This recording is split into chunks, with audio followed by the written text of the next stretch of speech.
সবচেয়ে ধনী কে, Messi, Neymar না রোনালদো? তুমি জানো একজন ফুটবলার শুধু একটা ইনস্টাগ্রাম পোস্ট দিয়ে আয় করে 15 কোটি টাকা।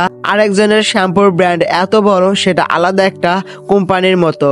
আর তৃতীয় জন তার মাসিক বেতন শুনলে তোমার মাথা ঘুরে যাবে। তিনজনের ফুটবল কিংবদন্তি, মেসি, নেইমার আর রোনালদো। কিন্তু কে সবচেয়ে বেশি টাকা বানিয়েছে? চলো আজ জানি কে নাম্বার 1 ধনী সুপারস্টার। প্রথমে রয়েছে number 3 Neymar Junior. Brazilian style আর গ্ল্যামারের রাজা।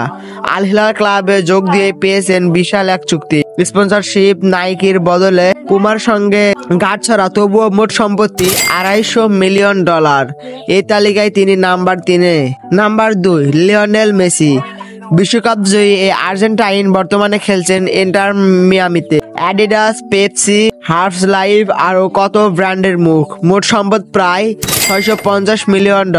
নেইমারকে ছাপিয়ে গেছেন তিনি। আর নাম্বার 1-এ যে রয়েছে তাকে দেখার আগে আপনি যদি এই ফটোটাকে ভালোবেসে থাকেন তাহলে এই ভিডিওতে একটা লাইক, একটা সাবস্ক্রাইব আর একটা সুন্দর কমেন্ট করবে।